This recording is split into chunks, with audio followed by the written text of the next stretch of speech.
The DIMP Digital Network presents Idle Game Chat.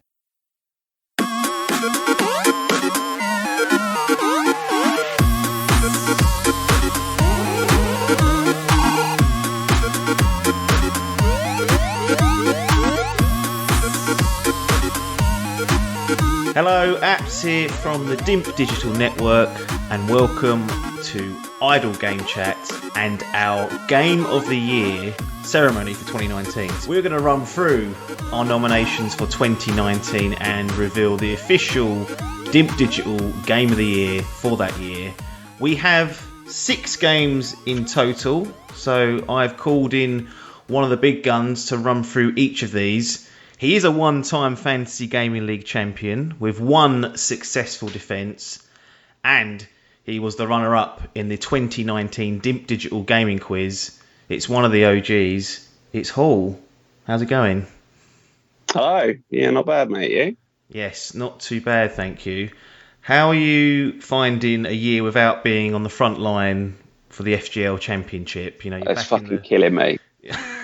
Hurting my soul to watch those two squabble it out, to be completely honest, and be resided to the sidelines. But I've got to focus on the job at hand, win the individuals, and get back to the big leagues ready for next year. How do you feel like the Grand Prix is going? Do you feel like you're in a good position? Your games that have come out have all scored pretty well so far. Yeah, not going too shabbily. It's hard, man. Like when you look at last year, and I think there was only 2 or 3 games that scored above 90, and this year already we've had 6 or 7 in out of the fantasy picks alone. So it's been it's been a strange one this year. When my first few started rocking in at 89, I was like, yeah, I'll be sitting pretty. And then, like I say, there's been some real high scorers. I think we've even had a 96 this year. So I think it's up in the air. It'd be a good competition this year. It just depends on people pulling their fingers out. I mean, the fact that people haven't even managed to submit 10 games in the first place is enough to make anyone cringe. And with obviously everything that's going on at the minute, I don't know what's going to be delayed and what's going to come out and what's going to happen. So it's going to be an interesting one. You're definitely right about that. I expect there will be some delays in the gaming space, whether it's hardware or definitely software because of this, because it's just some businesses have had to grind to a halt, and the gaming industry's not immune to that. You got to think that a lot of the people working there, specifically say in art areas, the rigs that they've got at work to run those things and run all the programs they need is probably going to be quite high powered. So unless they're going to somehow set them up with a virtual desktop or whatever, I don't know. But I can't see there not being any casualties in the gaming space. It's just difficult to imagine with everything that's going on. I mean, we're talking about, at least 6 months to 8 months before we get back to normality or some form of normality. I just can't see how it's possibly gonna pan out as normal. So be interesting to see. Absolutely. We was originally going to do this particular podcast a while back, but we ran into a bit of a delay because you decided to have a Domino's one night, and it sort of it cost us about 4 weeks of recording this. But the question on everyone's lips is, how was that Domino's, and was it worth it? It was acceptable. I'll be honest. We had another one last night. And it's a real rarity that I'm allowed at Domino's. Normally the wife absolutely puts a stop to that almost immediately. And then we ordered one last night, and because of the lockdown and everything, they only had about 4 pieces to choose from. Oh. Absolutely pathetic. No stuffed crust available. Jesus. Absolutely unbelievable scenes. Then they rang me and said, we haven't got any potato wedges, so we're going to have to give you an extra set of chicken kickers. And I was like, well, yeah, I'll allow that. Yeah. But That's not a bad exchange. I like the kickers. Yeah, better than Wedges over wedges and that. The wedges are good. We had a set of kickers already, so it just meant double kickers. Yeah, I'll take it. I had one the other night, weekend I think it was, and I had a stinker. I've normally 1/2 barbecue, 1/2 normal. Selected that, they came both as normal tomato, and I was like, right, that's annoying. Right. I like the barbecue side as like the little treat at the end. Yeah. That annoyed me. And because I'd flapped around with the order so much, I had left it on classic crust, which I don't like. I like to have thin crispy. So two whammies, and I was sitting there, annoyed. And half of it was my fault, but the other half was definitely Domino's Oh, they're catastrophic for getting our orders incorrect. I can't remember the last time that we had one that was absolutely spot on. There's always something. Yeah, that's the way it is at the moment. Getting back onto the gaming scene of things, we're just entering the second quarter of the year, and we're taking a look back at 2019. Overall, how did you find 2019 as a gaming year in terms of games and other interesting bits and pieces that may well have come out? Was it a good one in the middle, or a bit of a thumbs down? It's tough because, I mean, we were talking just before we started doing this podcast about, the games that we played, and the fact that we're in a situation now where it's rare that I will play a crap game. Yeah. Because so many games are available, and I mean, I like physical copies, but a lot of bits and pieces that are available are on Xbox Game Pass or on Games of Gold or whatever. It's quite easy to play bits and test them out, even if I play them on Game Pass before I buy a physical copy, which I get a lot of people are going to be angry about, but is what it is. So the games that I played, none of them were really that bad. There wasn't anything that I thought, "God, this is a real stinker. I'm going to have to put this down." I played quite a lot last year, more than I probably have done for the last few. Yeah. But nothing, very, very few that really blew me away in terms of absolute huge triple. I mean, I'm expecting 2020 with some of the titles that are coming out this year to surpass last year in terms of releases, despite the fact that I thought last year wasn't too bad, to be honest. No, yeah, I agree with that. I mean, when it came to difficult, it was difficult to pick a winner, really. Whereas I feel like 2018, it was pretty much Red Dead or God of War seemed to be the consensus. Yeah. This year, I mean, any of the 6 that we've got on our nomination list, they all had a decent case, and no one was really head and shoulders above one another. No, there was a lot of discussion amongst the DIMP guys as to which 6 we were going to put forward as well. I mean, the list was probably 12 or 15 games long that we had to cut down to 6. And obviously, because not everyone's played every game, it's quite tricky because it's a lot of opinion. But I'm happy with the list that we've got. Having obviously not played all of them myself, I'm still reasonably content with the 6 that we put together for our short list. Yeah, absolutely. Well, let's crack on to that. We'll go through each of the nominations. Now, I've played 5 out of the 6 of these. So I'll probably be covering off the majority of them, and you've played the one that I haven't played. So we've got coverage on all the games. I don't know if you want to kick things off and pick a game to go through, and then we'll take it from there and just freestyle it. Yeah, well, there was a few. There was a few on the list that I really wanted to play, and that I was a bit gutted that I didn't get around to. The one that I want to start with purely because is the most bizarre thing in the world. It's Kojima gone mad, isn't it? I'm talking about Death Stranding. Yes. And the feedback that from people that have played it to people that haven't and everything, it's so mixed and so varied. But it's got this bizarre appeal by looks of things. Like, I mean, a lot of people that I spoke to that have played it have said it's just so addictive and such a strange concept that it just works. Yeah. I think Smithy called it Postman Pat Simulator, didn't he? Yeah, but the whole thing just looked so bizarre, and like the build up to it as well was so bizarre. But yet here it is on our list as one of the best games of the year. Yeah, I mean, I think I spent nearly 100 hours in Death Stranding. That's crazy, man. 100 hours. Something like, I'm sure it's nearly that sort of area of hours. I mean, it was really a time sink. Kojima's a mad cunt. There's no other way to describe him. And I don't think anyone could make kind of being a postman Pat or an Amazon parcel delivery simulator fun and interesting, but he did find a way, and it's 100% a polarizing game. Like, some people just will not mesh with this.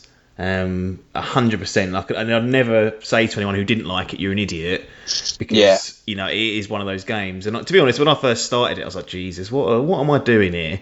But it's funny that we're talking about this now, where with all the COVID-19 business going on.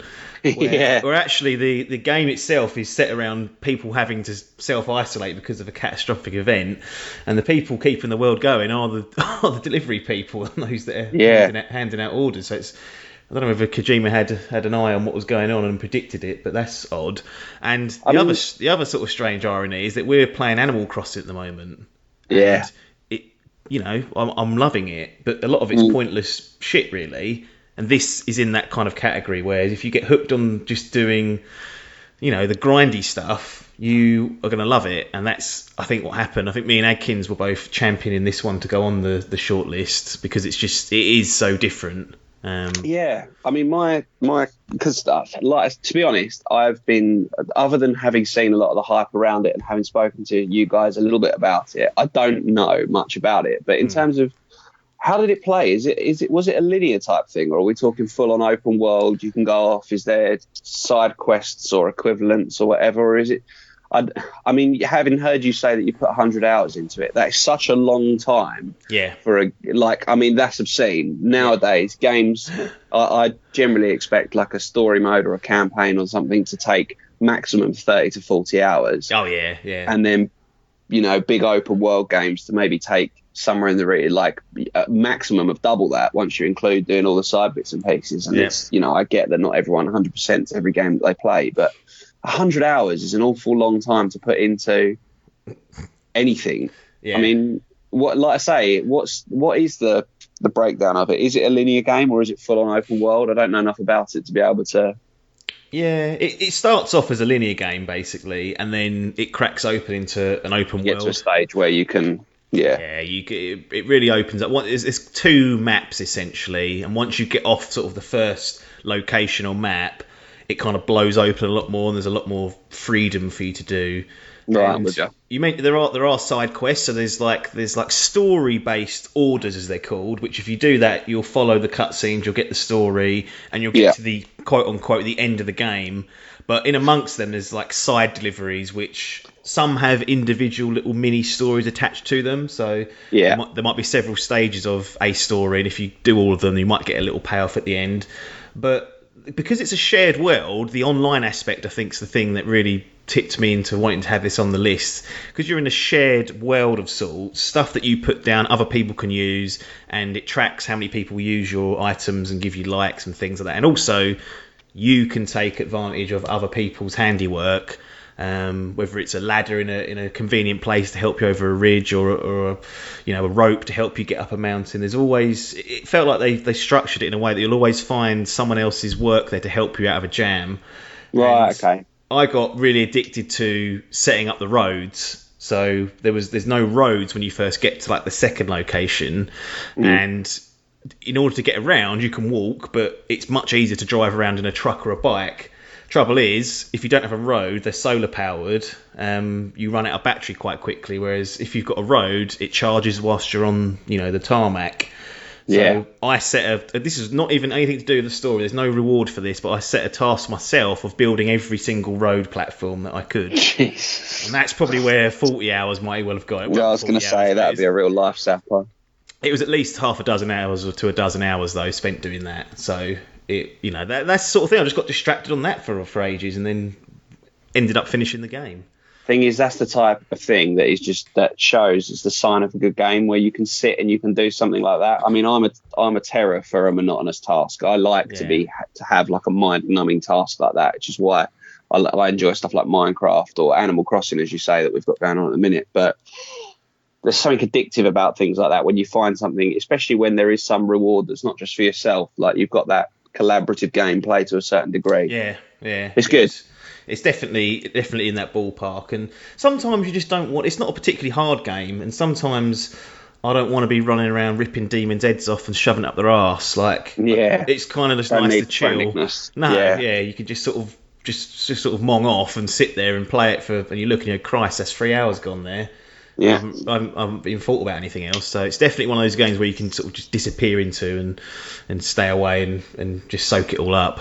A strong contender. Yeah, absolutely. A polarising contender for sure, but I would say a strong one. Yeah. So, I mean, looking at the rest of the list, another one that I really wanted to play, but never got round to it again, was Control, which I didn't know much about. Again, I didn't know much about it before release. I feel like it wasn't hyped like in the same way that like a Death Stranding or you know, a lot of the other big games that came out last year were. But again, I mean, this one, whilst Death Stranding kind of had the, like you say, polarizing opinions of one extreme or the other, this seemed to pretty much unanimously be hailed as one of the best games of the year. Yeah, it's a great new IP, and Remedy have kind of, I think Remedy have had a bit of an up and down. Like, remember, we had Max Payne back in the day. More recently, Alan Wake, which again was quite polarizing. And then what was the other one? Quantum Break, which came out a few years back on Xbox One. So they always had good ideas, but they didn't, in my view, didn't quite string it together to be like a really, really top game. Whereas Control, they've got this great new setting, a sort of a Metroidvania structure, good story, and the gameplay and the actual controls themselves, again, ironically, I don't know if they made sure the controls were good, but they are exceptional. And really, the only real blemish on it was the performance, which blighted maybe 10% of the game. And that's a console problem. I believe if you've got a PC, you probably won't run into those. But you know, the exploration combined with the shooting and the combat and the different skills that you unlock, as well as it being set in a very unique and interesting environment, was outstanding. It's just such a good pure action game just to play. Yeah, and I mean, I'm looking through now at some of the awards and bits and pieces that it was nominated for, and obviously the big one that we generally look at is the Game Awards, and I appreciate it didn't win a lot of the awards that it went up for, but to be considered for, I mean, it was Game of the Year, Game Direction, Best Narrative, Best Audio Design, Best Performance for two of the casts that were in it, Best Action Adventure. It looked as though it was quite similar to Alan Wake and Quantum Break and bits and pieces, but obviously had a little bit something extra about it to kind of snag people's eyes for that as well. Yeah, I'm not sure whether, I think it's Alan Wake. I remember researching about that, and it may have been one of the reasons why I went to Xbox in the end, because I remember it being an Xbox exclusive. But I remember there being a big article about how the game had gone from like a proper open world game to a more linear sort of survivalish horror game, and that kind of blighted it. Quantum Break obviously had the baggage of, you've got to watch 20 minutes of a live action episode after each level, which, I don't know, why would you do that? I don't know whose idea that was. Well. So they both had this sort of baggage with them, whereas Control was a fresh new approach, and they just got the fundamentals right and offered some really interesting and compelling ways to tackle the problems they put in front of you in terms of puzzle solving, and like, the combat's just excellent. And with so many games that give you, you know, high amount of different attributes and powers and whatnot, normally you're fiddling around on a fucking like weapon wheel, flashing between them all and trying to get this is like all on the controller, face buttons. If you want to pick something up and throw it at someone, you can do it. If you want to levitate, you can do that. It's just, they've really it goes a long way. Yeah, absolutely, because it's such a frantic pace as well. The last thing you want is getting costed by the controls. It's clunky controls, yeah.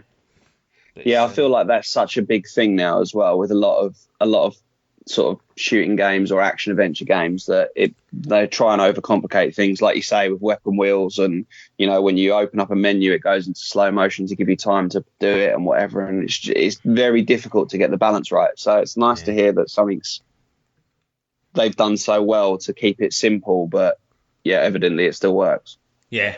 It's definitely a great action game, and it's not as I was expecting, quite a cinematic game, purely based on like their previous games, but it's more of a straight action game really when it comes to, you know, the structure itself. There's not a lot of, you know, major cutscenes, and it's, you know, it lets you go off and explore, and you unlock abilities that you can now open the new door or get onto the new level, and it's all, you know, tangled in with side quests and the main campaign to run through. Yeah, it might still be one that I go back to, having... the problem is that I've just got so many games to play through, but it is still one that I would like to pick up at some point and have a little bash through, because, I mean, in terms of length, I'm guessing it's not got the 100 hours that you put into Death Stranding, but no. Still, if it's anything like, I mean, cutscenes aside, Quantum Break wasn't the longest game in the world, but I'm guessing it's kind of similar, if not slightly longer, in terms of playability. Yeah, I think it's just shy of a dozen hours or so. Which isn't too bad, I suppose. No, especially not now if I'm picking it up and it's reduced in price and all the rest of it for being a year old. So, and that, I haven't done everything either. I haven't done all the side quests or got 1000 G or whatever. So there's other stuff to be getting on with once the game's finished if you haven't done them during your first run.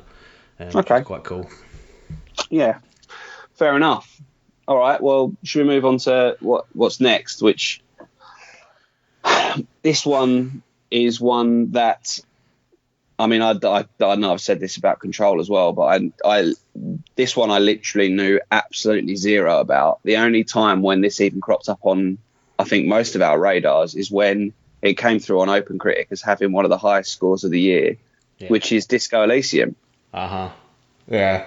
Now, I know that I think only you and Chappers have played this. Maybe Dave's put a couple of hours into it, but this was a complete out of left field. I don't think anyone had it on their radars. Anyone really knew about it. Correct me if I'm wrong. If you were ahead of the curve on this, but I think I'm right in saying that.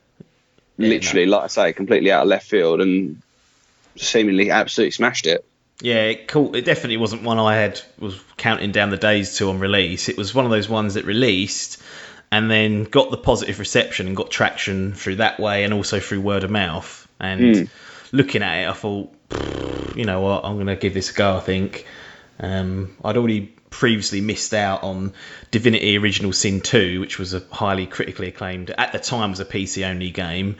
And then I was like, I'll wait for it to come on the consoles, then I'll play it. And it came on the consoles. I never did because it felt old and, I never did it. So I didn't want to make the same mistake with Disco Elysium. And, it's a very... These games... It's an RPG. It's an old-school isometric RPG. So...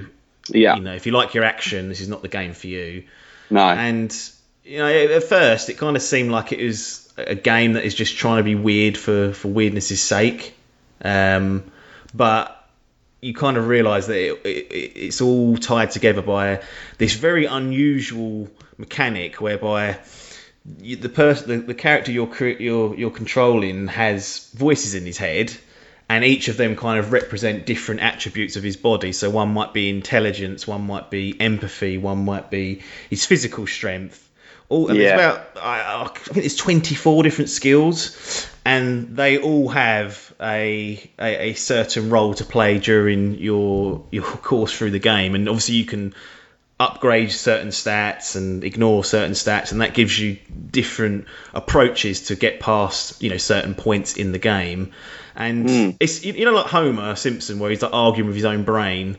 It's that basically, but there's tons of them, like different parts of your psyche that are all going to be influencing and trying to get you, because they talk to you. It's all text based in terms of like dialogue, so there's no real voiceovers, but they'll just chip in with like funny comments or telling you what you should do next and all that. And depending on which ones you've kind of leveled up, you'll get more reliable information off those ones than perhaps one that you've left in the lurch. It's very, very strange. It will be overwhelming to some people, but because it's a slow-paced game, you've got plenty of time to just sort of acclimate yourself to the world and the game and not worry too much about steamrolling through. Yeah. Like I say, it seems like such an odd one, and I knew a little bit about once. Obviously, it was released. I did a bit of sort of a look into it, and I'm interested to see how well it. I think it's coming out on PlayStation and Xbox this year at some point, so it might be the opportunity to pick it up and give it a play. I don't know whether that's happened because of the huge success that it's had on Steam and Windows and all the rest of it, or whether that was always planned. But it's just. It's one of those absolutely bizarre. It kind of reminds me of Heavy Rain, I think it was, where it seems to be. Obviously, it's so heavy in terms of dialogue and the decision trees that you go down to make it. I imagine you could play through it 4 or 5 times and go down a different section of the character's psyche, 24 different inputs. And whilst it won't change the game hugely, you could certainly play it in a very, very different way each time that you go through it. Yeah, absolutely. I mean, the way the game's kind of set up is in most games, the player themselves, the character you're playing rather, is already got a backstory, a history, all that, and they know what they're about, but you don't because you've only just turned the game on. Well, the character you play is an absolute pisshead, basically. So you wake up in like a trashed hotel motel room with a massive hangover, no memory of what just happened or who you are or what you did. So as you go through the game, you find out more information about the character you're playing, along with the character himself. So it's nice to put you on that even keel with them for once, because usually, you know, they're already self-aware essentially, but you're in the same situation as the character. Yeah. And it also gives you, it makes that, having that little key there gives you much more liberation over how you level him up, because you're not tied to previous decisions that he's made or any sort of character that he may be trying to influence you. You are essentially building him from scratch again. So you've got an opportunity to shape him how you wish to. And yeah, I mean, it's really funny. The two things I would say that probably let it down just a little bit are everything is text-based in terms of dialogue, like 99% of it, and there is a lot of reading. So if you're not into reading, this is not the game for you. And it's probably a little bit too long, in all honesty. Like, for what it is, I think I played 34 hours. That was a first run through, so granted, I won't be steamrolling through, because I was trying to figure stuff out on the fly. But it's quite meaty, and that coupled, I guess, with the text reading was... it's a lot to commit to, isn't it? Yeah, but certainly a game that you could pop on once a week or twice a week and just make a bit of progress and then come back to. Very funny, very unique, and, you know, a true RPG to the letters. Frankly, unbelievable that it came out from an indie studio as well, to have a game of that kind of critical success, and also a game of that length. Like, a lot of, I mean, that's like you say again, 30 odd hours is it's a heavy investment, and normally a lot of the indie games that you see come out almost are sort of like borderline mobile game type bits and pieces. It's rare that you get something that's this involved and this big a game from such a small developer publisher. So fair play to them. Yeah, they've done a really good job, and all the accolades they've got are well deserved. Yeah, definitely. Well, other games on the list we've got. I mean, this one was one that was fought for by Biff more than most, I think, which is Star Wars Fallen Order. Yeah. Now, I'll be honest, I haven't played Fallen Order. I haven't played Battlefront 1 or 2.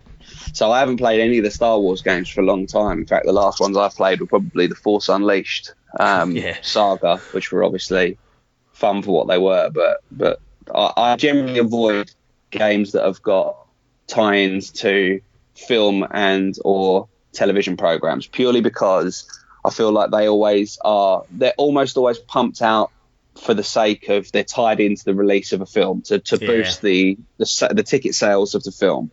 And I mean, I don't know, I can't remember, was it The Last Jedi that came out last year? Yes. Film. Yeah. So this again, I was worried. Rise of Skywalker. Rise of Skywalker. Sorry, yeah. So I was worried again that this was going to be one of those ones that fell into that category. And as I said, having not played either of the other previous two Star Wars, the feedback from Battlefront was it feels like you're in the film in terms of the sounds and the looks and everything were great, but there wasn't loads in terms of gameplay to keep people going back. They obviously didn't have a single player campaign or anything. They were just an online brawl or basically a big team deathmatch or whatever you want to call it. So this was a bit more, I was a little bit more intrigued because it has got, I'm right in saying it's got a campaign story. Yep. What did you I mean, obviously, like I say, Biff speaks of it very highly. What's your take on it? Yeah, I mean, in all honesty, it's just good to have a Star Wars game that's not a complete sham or has some sort of controversy attached to it. Yeah. So we had Battlefront 1, which was multiplayer only, and people were like, it's not all that. Battlefront 2, which had all the loot box shit that came with it. Drama, yeah. Yeah, and this was just, A to Z, action, exploration, bit of a blend of Metroidvania, a bit of a blend of Dark Souls, quite a bit of platforming. It was just a nice blend of all the different elements that have probably come in the forefront in the last decade or so, or the last few generations of games, blended into one Star Wars slapped all over it with, in terms of look, feel, characters and whatnot. And at the end of it, they've produced a very competent, good Star Wars game that doesn't do much in terms of originality, but borrows the right elements that make this a good package and an overall a good game to work through. And if you're a Star Wars fan, like Biff is and like many people are, it's a bit of a no-brainer. All over it, yeah. Yeah, because it's not bad. It won't bastardise the series. It's not going to ruin any of your favourite films. It's actually going to enhance, your view of Star Wars because they do such a good job of it. Respawn, the daddies, they obviously Titanfall and Titanfall 2, their last two games, and Apex, which didn't make our list, but they've done a good job here. And it's the first time EA, as a publisher, has probably got a game that Star Wars fans can put their hands on and say, okay, we're happy with that, because like I said, the last two were just mired in controversy. Yeah, so I mean, this one, a lot of people put comparisons to the Batman games in terms of the way that they play, and the worry again, because with stuff like this, and we talked about it on Control about how right they got it in that game. I always worry that the controls are going to be really clunky, and things like wielding the lightsaber is never going to feel quite right because it's difficult to get it. And there's been a lot of games in the past that have tried different bits and pieces, even with like motion controls on the Wii. Just stuff never quite got wielding something quite right for me. It never really felt comfortable or proper in terms of you were either holding a button just to deflect stuff, or it didn't really ever feel that interactive. But I don't know how this got on with it, but in terms of, like I say, that general feel of how you're playing it, is it comfortable? Does it work? Is it? Yeah, I think for general just sort of lightsaber combat and wielding and deflection, like the basics are quite strong. Right. It's a little. Sometimes I felt like there's a bit of hit detection that wasn't quite right. Like I got hit, and I was like, "Did I really get hit there?" I don't know about that, but it could just be me being salty about it. But generally, like your base sort of interactions with the lightsaber are really good. It's a bit more slowed down, so you won't have people like 10 people all just try and melee and attack you at once. So it's fair in the way that it gives you a little bit of leeway in that sense that you might have only 2 people attack you at once with like clubbed weapons while someone's shooting you, so it gives you that little bit of time to manage and dictate, whereas you'd think in real life they'd all just charge at you and you'd get overwhelmed. And you'd get overwhelmed quickly. But the basics are good. I think as the game goes on and you get more powers, which is this is the problem that Control didn't have, it gets a little bit more complex, and there's always that power that you get and you think, that's going to, or that attribute you're going to get, and you think that's really going to make the difference here. And because it's a pain in the arse to execute, you find you never use it. You just stick to what you know. And that's where I got towards the back end of the game. I was like, right, I know this lunge and attack works really well, so I'm going to stick to that. I'm going to parry when I can. I'm going to block when I can. And I think as you get more and more powerful, you don't quite feel as in control, because you're thinking, maybe I should be using this, that, and the other. But it's still, in terms of wielding a lightsaber, stick to what you know. You can get away with it. I guess that's the good thing, is that it didn't force. Well, it's a good thing and a bad thing. It didn't force me to really learn anything new as the game went on. But sometimes I get pissed off when games decide that you have to then start using this new tactic to get through it. Yeah, you get specific enemies that can only be damaged by a certain attack and stuff, and it's just like, I just want to fucking hack and slash sometimes and just go through people if it comes down to it. So absolutely. I get. But it's a good little game, full of, it's linear to a certain extent, but the worlds that you go and visit are quite open, so there are side quests and collectibles and bits and pieces to get. So loads of stuff that you can miss, loads of stuff that you haven't got to bother with, and leveling up is quite fun in the early goings, but you won't need everything that you can get towards the back end. You should be able to get through just the basics. Yeah. Disappointed it didn't have a multiplayer, or felt like that's been covered by the Battlefront games? I think so. Yeah, I think it's really hard as well to do. Seen as like to do like a melee focused, online version game or something. Yeah. I mean, For Honor's probably the only thing I can look out there and say they've done it well. Like, I didn't particularly care for For Honor too much because multiplayer is not really my graft. But when I did play it, I thought, to be honest, as a melee combat It focused works. game, they've done a good job. So Yeah. you know, for me, it wasn't missed. I'm always biased towards single player operations, and they got that bit right. Any sort of addition would have been a bonus, but I'm not going to cry about it because it's a fairly meaty campaign, sort of 15 plus hours. So Yeah, which again is, you know, that's kind of what you're looking for with regards to something like this. Like, it's not one out of all of the games that are on our list. This would be the least likely one for me to go and play. I think part of that comes with the fact that I'm not a diehard Star Wars fan. I enjoy the films, but I'm not gonna. Like, I haven't watched the most recent ones. I'm certainly not going to go out and watch them at the cinema or anything like that.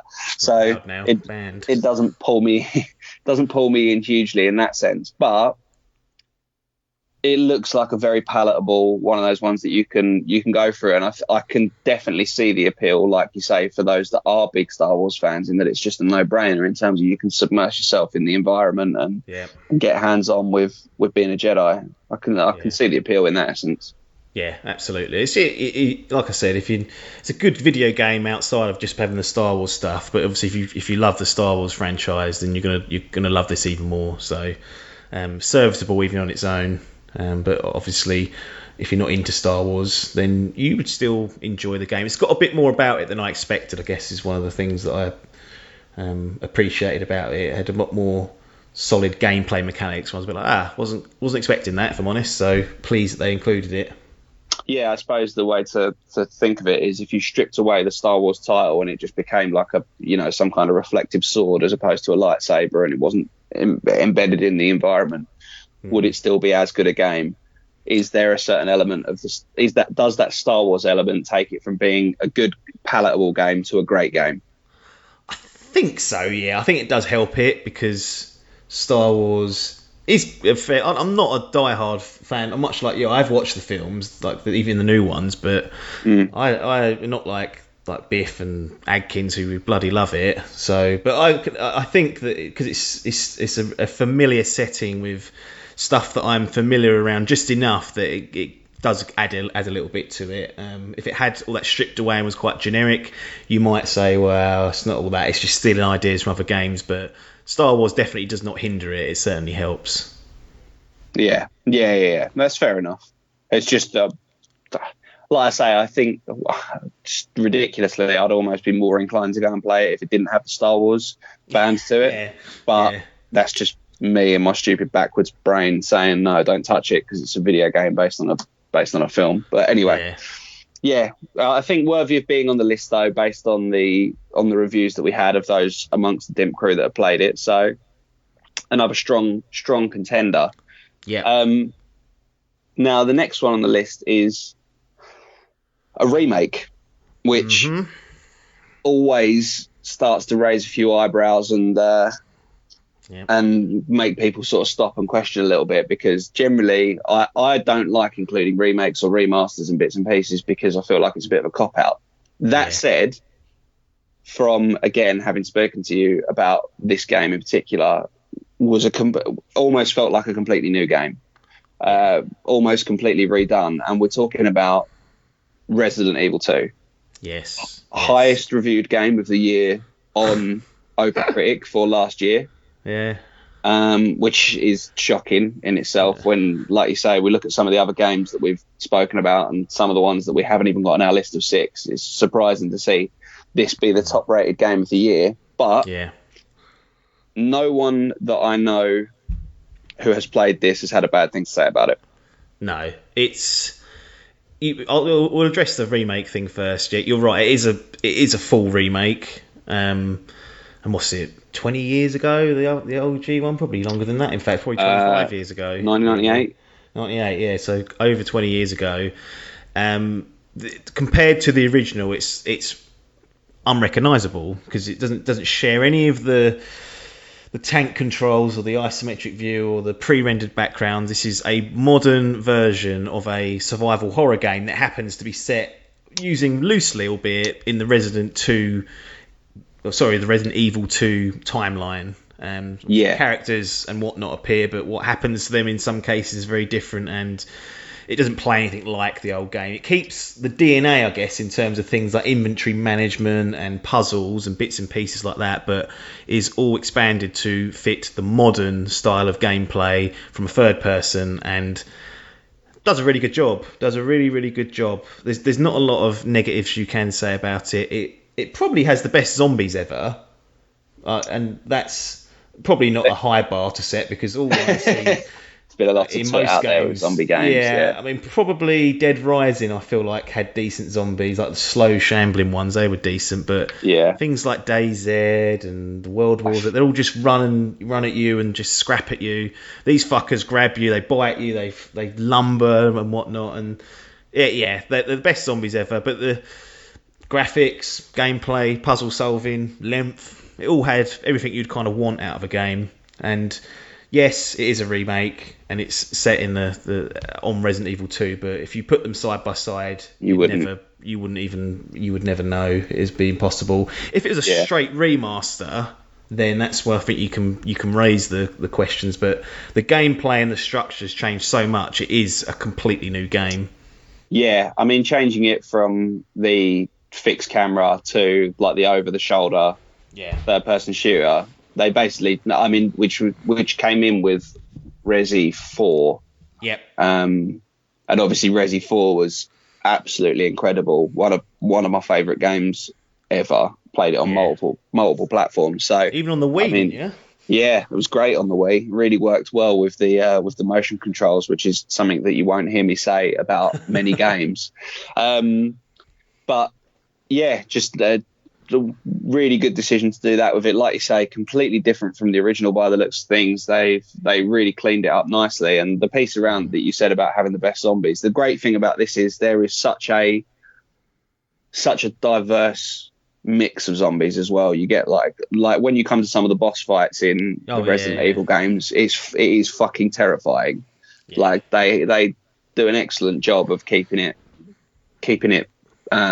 fresh and doing different pieces with it. So I mean, it's hard to have a bad word to say against it, really. I haven't played it, tragically, and this really is one of the ones that I will 100% pick up. It was a really early release last year as well. January, wasn't it? Yeah, like end of January. And whilst a few of us kind of picked it up as being one of those ones that could do well, I don't think anyone expected it to smash it out the park quite as well as it did. No, I wasn't prepared for that, but they've done a great job with it. And one of the X factors of it was Mr. X. You've got this big lumbering bastard following you around for at least half of the game, or at least the fear of him following you around for nearly all the game. So you're never settled to a certain extent, because you think that big bastard might just steam through that wall and completely upset the apple cart. And he was terrifying. You can't kill him. He's overpowered. You can stun him shortly to run away, but because it's resource management, that's all at a premium. He really puts you in some tough situations. And it's, having played through it twice, because there's two campaigns that are essentially the same. It's a little bit of a remix, but it's different each time, because Mr. X doesn't seem, to have a set pattern. He kind of just roars around doing what he wants, and then based on whether you're making a noise, he'll come find you. Yeah, whether he decides to come and spoil the day. Yeah. But he's a great piece of AI that probably in some ways they probably take a few shortcuts of it. I'm sure they do, but it's presented really well. And the only real thing I would say that I didn't like was there are two campaigns, but there's not. They are the same campaign, just with a different character, slightly different dialogue choices. And if you put them both together, they don't make sense in continuity, because they're doing things that the other person did, if that makes sense. So they're not two separate campaigns designed to run along each other, which is a bit of a disappointment, because I felt they could have done that quite easily. Just put, some specific areas or enemies or whatnot into each of either Claire or Leon's campaigns. Story arc, yeah. Yeah, they couldn't quite manage to blend them together, which is a bit of a disappointment. No, but I mean that's a real. We're nitpicking here for stuff to pull it up on. I mean, like I say, it's definitely one that I'll pick up. What I was going to lead on to is the Resident Evil 3 remake dropped a matter of days ago now. At the time that this podcast is being recorded, hasn't done anywhere near as well. No, it has not. And I mean, don't get me wrong, it's still put up a decent score, but I think based on last year, everyone was kind of expecting 90 pluses for it, and it's come in at just above 80. Yeah. Paper's first pick, so he got sucked into it. Yeah. I mean, what were you expecting? Big things? I don't know enough about. I haven't looked into Resident 3 that much, so I don't know. It was, again, the original one was Nemesis, which I think was like the isometric again. That's it. Yeah, correct. Correct in thinking. Have they done the same thing with this one? Do you know, or is it like changed it right over the shoulder? So here's the problem with what they've done is they've got Resident Evil 2 last year, like a new way to play Resident Evil 2, a new way to play Resident Evil. If we think back to the last game was Resident Evil 7, that's first person. So this is a third person version of Resident Evil, and people are like, oh yeah, it's like Resident Evil 4, but it's modernised with all this, it looks great, fantastic. So Resident Evil 2 they're onto a winner, just getting the basics right. Yeah. With Resident Evil 3, it does the same thing. It's unrecognisable from the original, but it's coming, what are we, 13 months, 14 months after Resident Evil 2. It's just too similar. You think it's hangover from the success of 2? Yeah, it's hurting it, definitely. Yeah, this is what I was kind of getting onto with 2 having done quite so well, being such a breath of fresh air in terms of a classic redone and redesigned. Is it just too soon after that to bring out Resi 3? But yeah, absolutely, because the rumour is that they were developing at one point. Both of these games are being developed side by side and going to come out as a double pack. And by playing Resident Evil 3 and 2, you can absolutely see the shared assets and the shared parts of it. Yeah, and really, it would have been better off to have it come out a bit later. But I guess they had it ready. They wanted to bundle in this new multiplayer mode that they've been working on, and it's come out, just over a year after 2, and I think people are just a bit fatigued. That's all it is, and that can happen. There's sports games, and people moan every year about there's only been tweaks and whatnot. It's almost like that in a certain way, and people have dinged the length of it now, whereas I can't speak to that personally because I've not finished it. I'm not sure that people are sort of getting a little bit... I think people are getting a little bit tired of things in 6-7 hours, and they want things to go into like a dozen hours. So that's hurt it as well. That seems to be a common complaint, that it's a bit too short for a full price game. Yeah, you always run the risk of that with, but then it's got the multiplayer mode of it again. But it's tough, isn't it? Yeah, it's hard. I mean, you can't keep everyone happy, can you? Because again, at the start of this podcast, I said I expect something to be 30 to 40 hours for a single player, which a lot of people consider to be far too long. If I were to pick up a game that lasts me 6 hours, I'm going to be a little bit disappointed with it. So, but would you want to be in distress for 40 hours, though? Maybe not Resident Evil distress, because those games really do absolutely try you as hard as they can to put you on edge for literally the whole time that you're playing it. I know Resi 4 inside and out, and it still makes me jump at certain parts if I were to replay it, I reckon. So, but another, again, I mean, super solid game. No complaints from anyone for it being on the list. I think it was the one that was most unanimously put forward by the people that had played it. So, 5 solid picks so far, which leads us on to the last one, which I kind of had to bat the corner for. Yes, you did. Which is Fire Emblem 3 Houses. Correct. Had you played previous Fire Emblem games before this? Very, very, very briefly. I'm trying to think how many I've owned. Maybe one. I think I played others on other people's consoles, maybe, or watched other people play them around other people's houses. But really out of left field, I sniggered at James when he picked it on the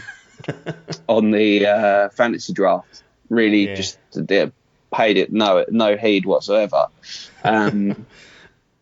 Reviewed really well, obviously, and I was looking for something to play on the Switch at the time, so I thought, sod it, I'll give it a bash, and fell in love with it.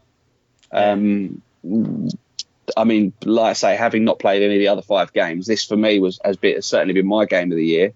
I sank in, I can't even remember how many hours now, but it was it was a lot. Yeah. I mean, it was another one of these ones that was probably similar to you with Death Stranding. Yeah. But it's a strategy game. It's a turn-based combat map style strategy, RTS, whatever you want to call it, game. With pre-programmed attacks and whatever, and which is exactly right up my street. It is the type of thing that I enjoy. I like my turn-based combat. I like the Final Fantasy games. I like Golden Sun games on Nintendo consoles. So I knew it was going to be the type of thing that I would enjoy. But it's just such a bizarre. Like, you have to recruit. You basically become a professor at a university. I want to say college/university. Like Hogwarts, is it? It's not far. It's not far off in all seriousness. And you get put in charge of one of three houses. And basically you have to you have your set starting students, but you can chat to other students throughout the course of the year, and it's calendar based, and there's set battles on set days, and it's all kind of pre-planned, and you can chat to students and give them gifts and try and have meals with them to increase your relationship with them, so that then they want to join your house, and you can get more and more to join you. And are these students old enough to be with the professor like this? It sounds like the professor's creeping up on them. Well, I mean, I guess the students are probably some 16 to... it's difficult. It could be university, it could be college. Yeah. It's hard to tell. They're on the fringes. Yeah, but the game itself has got 2 or 3 major decision points in it. Right. I think it's 4 total, actually, now I say that. 4 major decision points. And they literally branch off in completely different directions. So you go down a completely different story arc. Yes.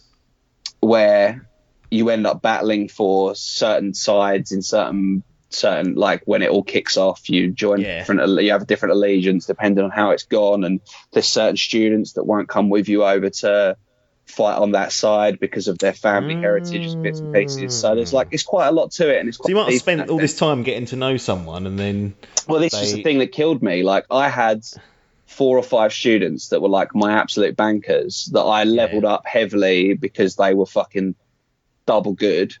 And then it came to the later on stages and they'd all fucked off and were fighting for the other side. And I was just well, this is a fucking disaster. Me getting them to be more powerful has come back to bite me in the arse. Yeah. So, and there was a lot to it. It is quite a heavy investment. It's not one that you can enter into lightly, and you do. Yeah. It's great. It was great for the Switch. I played probably the majority of it in handheld mode. I probably play my Switch almost completely in handheld mode now. It's very rare that I have it plugged into the television. But it works really well on both. Again, there's a lot of reading. In the same way as Disco Elysium, there is more voiceover bits and pieces, but a lot of the time you'll just be trying to skip through it to get it through it quicker, so it's easier to read it than it is to listen to it. So but I can't really fault it, to be honest. It complete the game, go into New Game Plus mode, so I'm playing through it again to do the other side of the story. And make the different decisions to how I did before. It's hard because I feel like the decisions that I made the first time were the ones that I wanted to make, so it's difficult to then go against what I said first time round, because it's no, I don't go against that person, or no, I don't think that's the right course of action or whatever, but you've got to do it to get every aspect of the story. But really, really good, really, really impressive with it, and I know you've obviously picked it up now, and I think Chappers has as well, so hopefully you guys will get stuck into it and enjoy it just as much as I did. Yeah, I mean, it's something I had an eye on, but it was a bit of a cluster towards the back end of last year, and because I'd never played a Fire Emblem game, I was also a bit like, am I going to like this? Am I going to enjoy it? So there's always a bit of a risk for me jumping into it. But having played things like Disco Elysium, and opening my eyes to different types of games. I just finished Undertale recently. I'm kind of getting into trying to find these other types of games that steer away from just action or open world or whatever, and experiencing those. So definitely one for the list for sure, and a worthy contender to be on our nominations list. That brings us to 6 nominations, which are Control, Death Stranding, Disco Elysium, Fire Emblem Three Houses, Resident Evil 2, and Star Wars Jedi Fallen Order. We are going to reveal the winner, but not before we just go through a couple of quick personal pick awards that we do every year on some other games. And the awards we're going to give out are biggest disappointment, best surprise, and the one that got away. Quite self-explanatory. The one that got away is a game that you would have liked to have played but didn't for whatever reason. But let's start with biggest disappointment, which is we got rid of the wooden spoon because, like you said earlier, there's not a lot of double shit games out there to waste time with. There's too much good stuff. So at least framing it as a disappointment means that it doesn't mean it's a bad game, just that we were perhaps expecting more. Mr. Hall, what have you gone for in your biggest disappointment? So it's tough because, as we keep reiterating, I've played a lot of good games this year, and I think I've enjoyed pretty much everything that I've played. Certainly everything that came out last year, I enjoyed playing. So if I'm picking the one that's probably my biggest disappointment, harsh as it sounds, it's probably Pokemon Sword or Pokemon Sword and Shield combo. At the start of the year, I would have had that as a banker as one of the 6 nominees. Pokemon, like the new Pokemon game on Switch. I was expecting such big things from that. I thought on the Switch they'll expand it, they'll make it this, that, and the other. But it's completely slipped my mind, as you can probably tell by my reaction just then. Yeah, so a lot of people were hoping for exactly that. It'd be a big open world with the power of the Switch. So it'd be like the original ones, but just in 3D and massive. And that's kind of what it is. Right. The biggest... My biggest issues are it's almost a little bit too big, and like the thing with the original one. Now there's so many Pokemon as well. There's I don't even know how many, like fucking 750, 850, 900. It could be anything. Did they cull some from this one? They haven't got all of them in it, which is a big no. Especially as they haven't got the core 151 originals. Right. Yeah. I feel like a lot of the people that are going to be buying Pokemon Sword are going to be people of our age who played blue, red, yellow, silver, whatever, gold, sapphire, like the original ones. I don't see there being loads of people who have bought the Switch as their first console for their kids or early teens who are going to then look at Pokemon Sword and Shield and go, I'm going to have that. Like, that's one that I want to play. Yeah. And as a consequence, a lot of the Pokemon Sword piece was nostalgia for me, and not having the base 151 Pokemon, so I can't get Squirtle, for example. Yeah. Just kind of kills me a little bit inside. Yeah. And like I say, the piece around it being too big, there's so many of these and some of the new Pokemons, they have got lazy with the design. There's no two ways about it. There is some real shit looking Pokemon out there.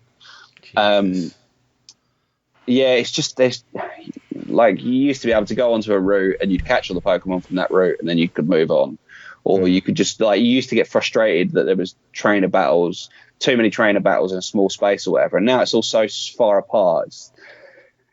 It's just a bit too much running around and a bit too much openness to really get stuck into it for me. It was one that I played for quite a bit, but I've not completed, and I can't see myself going back to it in a massive hurry. They introduced a bit of sort of compatibility between that Let's Go Pikachu and Let's Go Eevee.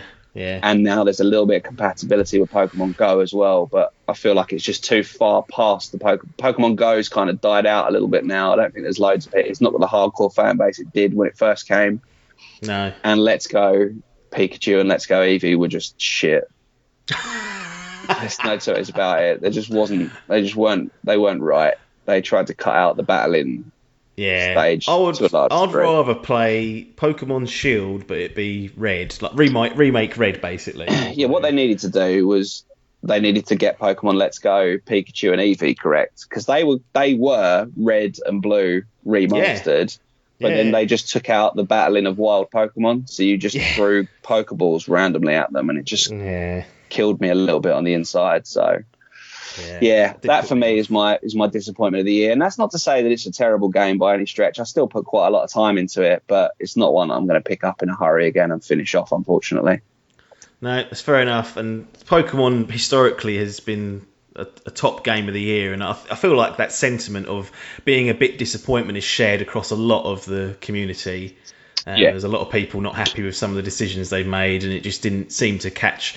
As you know, it normally catches fire every year and is like lots of hype and whatnot, but this one definitely didn't have the same clout that the previous ones had, which is a shame because I really wanted to dive into this and play it, but because of the kind of lukewarm reception that it got off, not just people like you, but also the critics, it wasn't, it's still good. Like you wouldn't not want it on your fantasy team, but I was expecting a bit more from it. Yeah, as we said, with so many games coming out, so many sort of solid games coming out last year, it was going to be one of those ones that was first to hit the chopping block and get cut from being played, unfortunately. Yeah, absolutely. Agreed. So what about you? What was your disappointment for the year? Biggest disappointment for me, I was to and fro between two of them. Out of fairness to the other game, I will not mention it because it doesn't deserve to be tarnished. It can you can just get away with it. But undoubtedly, it was Trials Rising. I fucking love Trials, or loved Trials, I should say. I really did enjoy Trials as a game, from Trials HD to Fusion to there's been about 3 or 4 of them. So when Trials Rising was announced, I was like, well, that's just an easy banker, no brainer, day one. Oh, look, there's a gold edition for 35 quid, I'll get that as well. Thinking there's nothing to worry about with this game because they've never let me down before. And I did a long review with Logan at some point last year with Trials Rising, and I got really pissed off with the way they changed the progression system in this. It was no longer a case of getting enough medals to get the next piece of content. You had to level up your rider by basically redoing contracts and specialist bits. And I was like, this is Why do that? Why change? Yeah. Why change a winning formula? Yeah. So stupid, and it really, I don't know, I just got so pissed off with the way they did that I was replaying. And some of these contracts are fucking rock hard, but it's the only way to get XP. And you sort of you spend half the time hunting around on a map that is not intuitive to get around, trying to find a contract that's got worthwhile XP, but isn't going to take 6 hours to try and do. Like fucking do a wheelie whilst not stopping or braking. It's like, well, hang on, how am I supposed to do that? Yeah, cut that out, less of that. Yeah, so no, it wasn't a bad game. If you love Trials, you'll like this, but the fact that they just completely dropped the bollock on the fundamentals really got to me and disappointed me with Trials Rising. And now it goes from one of those series where, day one, absolute pre-order banker, done, to, well, let's have a look and see what you're doing next time, because that could be the end of it. Yeah. No, blowers. Shame. It is a shame, but that's what you get, unfortunately, in this life. Yeah. But one chance. Disappointment. Yeah, one chance. One wrong move and you get put on the blacklist, and it's not where you want to be, really. Best surprise, Mr. Hall. What are you going to surprise us with? Well, it's a hard one, this, I find, because a lot of the stuff I research enough not to be surprised by it. Yeah. Being good. But agreed. Especially as we do quite a lot of looking up for the fantasy draft and bits and pieces, and we look into a lot of things, which is why it's, for me, I've obviously spoken about it a lot already, as nominated it as Game of the Year, but it's got to be Fire Emblem for me. Fire Emblem Three Houses.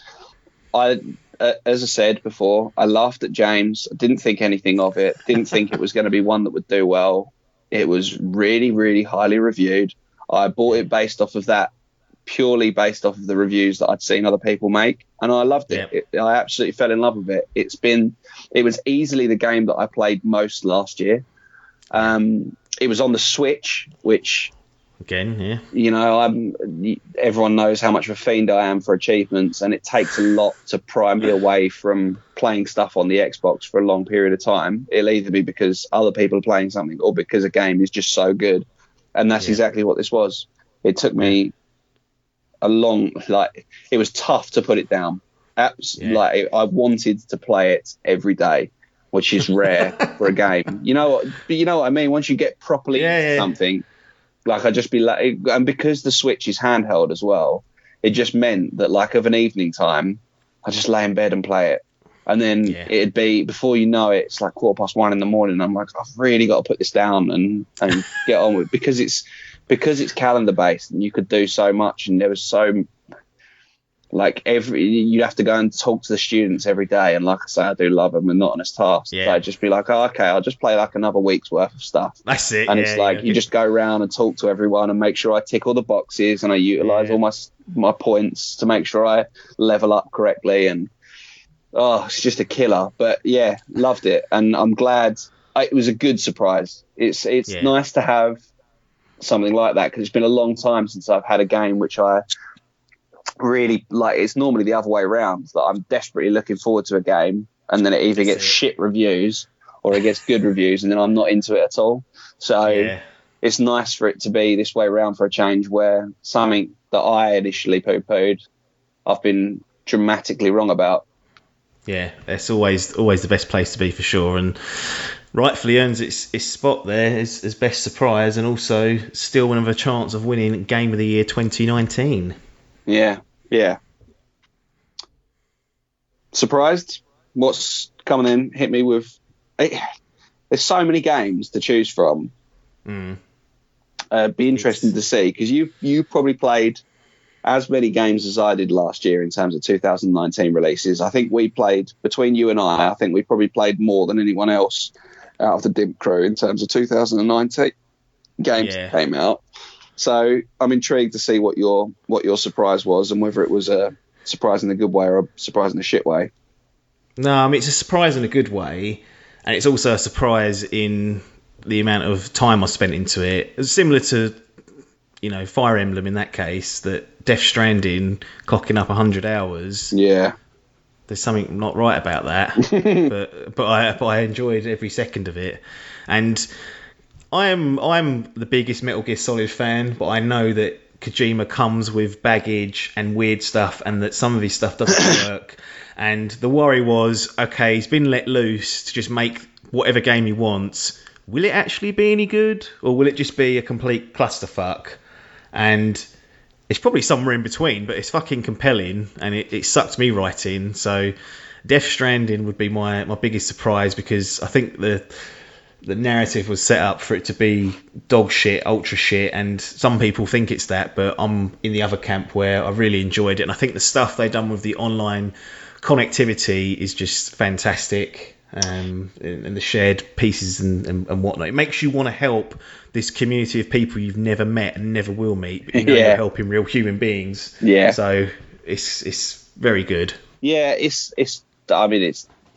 is just a surprise game, isn't it? It was so on a teeter-totter as to, like, there was so much hype surrounding it, and generally a lot of the games that have such a huge amount of hype surrounding it. I know I was talking to you last year about this pre-release, and I was convinced it was going to bomb. And like you say, Kojima's such a mad bastard, and he's he loves to bring in Norman, doesn't he, to do his bits and pieces for him as well. Yeah. And it's just Kojima being Kojima in his own little world. And it was like I say, it was literally on a seesaw as to it could have gone one way or the other. I'm glad that it went the way that it did, and so many people have been satisfied with it. I can see, obviously, like you say, there are still people that think it's at the other end of the spectrum of why would you play this game. But yeah. I mean, it's so unique. It really is. And unique doesn't mean good or that it's going to have mainstream appeal, but it means, for at least for a certain point, it's interesting. If you get hooked on something that you perceive as unique, you're in trouble. And I was in trouble at the end of last year, fucking doing what you were doing, sitting up till 3 o'clock in the morning, going, right, where am I going to get these materials for the roads? And bizarre. Then I thought, cool, absolutely bizarre, but a great surprise to have. We'll move on to my favourite little personal award that we do, and this is the one that got away. So the game that you either had earmarked or wanted to play, or it came out, then the reviews turned you and thought, I want to play that, but because there's so many great games out there, you ran out of time and didn't get it. So Hall, what is your one for the one that got away in 2019? So there's quite a few. It's not. It's hard to put your finger on exactly one. I mean, of the top 6 that we've already talked about, I mentioned that I still want to pick up Resi 2 and play it. I'd like to play Disco Elysium. I'd like to have a bash at Death Stranding. Control Star Wars I'm not so worried about. But there was a lot of other big ones that came out last year, like Sekiro, Shadows Die Twice, that I didn't get around to playing. The one I think that that I'm most disappointed about missing out on is probably, and bearing in mind this is on Game Pass, and I appreciate that I could literally play it now if I wanted to, is the Outer Worlds. Yes, it was one again that I didn't know much about. I know a few people out of the DIMP guys have played it and have got nothing but good things to say about it. It reviewed reasonably well, but it just looks like the type of game that I will be really into. It looks like my type of game again in terms of the way that it plays and the style of game, and I just never got round to it. Never gave myself the opportunity to play it. I'm still persevering through the backlog of games from last year as it is. So it's tough to find time to play these games like Outer Worlds that are sort of 30 to 40 hour campaigns. It's tough to find somewhere to slot that into the schedule. So I'm a bit gutted that so far I haven't got around to it. Maybe I will do, but it's just with this year's game releases being as they are, coming thick and fast, it's hard to see myself finding time anytime soon to pick that up and chow through it, unfortunately. Yeah. I've played it, and I really liked the Outer Worlds, and I can see why people will be apprehensive to play it, because it kind of demands a reasonable amount of time and commitment towards it, because it's an open world RPG, decision making, leveling up your character, all that stuff. There's quite a bit to it. But what I will say is it's not as I guess intimidating is not the right word, but that's what I'm going to go down, as like a Fallout. It's or not a Mass like Effect or anything like that. Yeah. It's not like that level. It's more of a Mass Effect, but a little bit smaller, so it's a bit more streamlined, but it still gives you those areas to go off and explore. And the best thing about the game really is the writing, the characters, the comedy in it, and just how the choices you can make in that game far exceed most other games in terms of choice narrative, and they've always got an answer for you. If you do something you think, I'm going to break the game, you won't. They've already thought of it, and you can do it, and there'll be a sensible outcome to it. Yeah. So it's one of those ones that if you play like a good guy, quote unquote, throughout all your games, you probably won't get the most out of this game. You've got to push the boundaries a little bit and be a little bit. Be a bit weird with it. Do stuff you wouldn't normally do, and you'll be rewarded handsomely. Experiment. Yeah, I mean, the reason I played it really was because it was on Game Pass. That's the only reason I would have went out of my way to do it. I thought, well, it seems a bit too good to just sort of turn my nose up at it, so I went down that road. But there you go. Yeah. Where are we at? Where are we at now? That's it, isn't it? Well, no, one that got away for you. Oh yeah, my one. This is your fault because you've sold it so well, not just on this podcast, but in the lead up to our discussions for nominations. But Fire Emblem Three Houses has to be on my one that got away. It's sitting there on that Switch hard drive. There's not a hard drive, is it? Bloody SD card. Yeah. Expensive bastards. But it's sitting there waiting to be played. I'm too busy shaking trees and Animal Crossing at the moment. But yeah, I want to make this a project to do. And I know it will have to be a project because it's not a slap and dash quick game. It's going to require a level of commitment and consistency for me to play it in its best manner. But you've basically sold me on Fire Emblem Three Houses, so that's the one that got away from me last year. I regret missing it because I've been trying to play stuff outside my normal wheelhouse. That fits right in perfectly to that sort of let's try something you haven't tried before. Yeah, it's a great game. It is a shame that more people haven't dived into it. It's not going to be everyone's cup of tea. And I suppose my worry is that people play it and then go, what are you talking about, Hull? This is shit. But yeah, I can't recommend it enough to people that, especially as you say, in terms of fitting into that wheelhouse of stuff that you wouldn't normally pick up and play. I think it'll tick a lot of boxes for you, and I think you'll enjoy it. I think you are the type of person that will be able to get into it and play it and enjoy it for what it is. Yeah, it feels like it could be a bit of a gateway into more JRPGs, like Yep. more traditional ones, Yep. because it's something I've always wanted to sort of dive into, but been a bit scared of. Whereas this feels like there's an opening there for me to start walking through and saying, would I enjoy a more in-depth version of this, or That's a real sorry rabbit hole to go down, though. That is the problem. Yeah, Once you start getting into that and the Final Fantasies and stuff, you will be in all sorts of problems. Yeah, so I've got to be careful of how I do that, how I approach that. But Fire Emblem Three Houses is the one that got away for me. Right, we've come to the end. It's time to reveal the winner of our 2019 DIMP Digital Game of the Year. Hall, do you want to do the honours, since we don't get you that often? You can reveal what our collective, what our collective Game of the Year is. Yeah, you can tell us if it's right or wrong in your mind. Well, I mean, like we said at the beginning, I think across the 6 games that we've got to choose from, that we've narrowed it down to, I think we could have picked any one of the 6, and everyone within DIMP probably would have been reasonably happy. It's difficult, obviously, because, as we mentioned, not everyone's played every game, and I'm the only one that's played Fire Emblem, for example, so I'm pleased that's even made the final 6. Disco Elysium was so left field that, I'm glad that was on the list, because it just looks like such a fun, different concept, and, it's taking it back to a bit more old school style of gaming. Yeah. Death Stranding, such a random Kojima headfuck doing what he does. Control, again, looked amazing. Super highly acclaimed. People seem to jump into it, and no one that I know has had a bad word to say about that. Mm-hmm. Star Wars Jedi Fallen Order obviously has got its obvious appeal of being tied into such a popular franchise, but they seem to have finally done things right. It's been the best. I think it's fair to say it's been the best Star Wars game we've had probably since like the Rogue Squadron games of the N64. Yeah, exactly.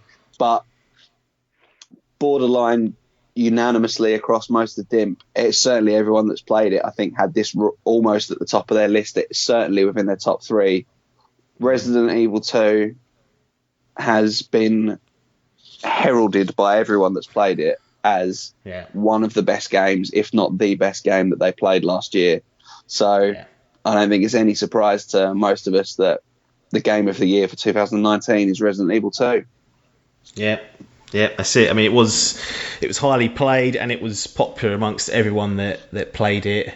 And yes, it had the tag of it being a remake, but I think it done so much to overcome that tag, because that's a hurdle in itself, just to get people to take it seriously as a game in 2019. But they really done a great job with this, and it's just something that I plan. I've got it on a steelbook. I'll plan to play it through again for sure, and I'm looking for. I'd love for them to do the original in this style, like redo that one. I think that would work really well, and have the first trilogy on modern platforms. It's actually playable, because I don't care what you say. The tank controls are shit, and the pre-rendered backdrop is shit. Like, do them in this style, and then everyone can jump in and play them and enjoy them. But Resi 2, happy to see that get our 2019 Digital Game of the Year. Yeah, worthy winner. Yeah.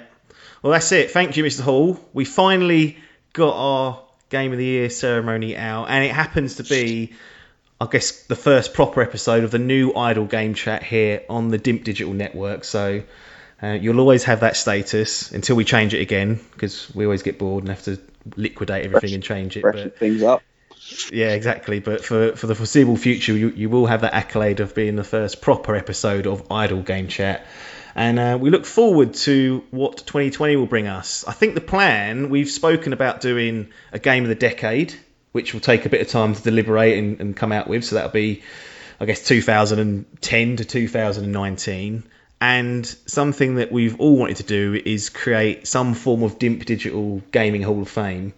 So Hall, you will be involved in both of those discussions, whether you like it or not. Yeah. And we'll come up with a system or something whereby we can present that to everyone. But thanks for giving up your time this afternoon, and obviously thanks everyone for listening. If you're on a podcast outlet, just hit subscribe, and then you can get everything that we drop there and then. And very pleased to have you on board. But nothing more for us to say apart from thanks for your time, and ta-da.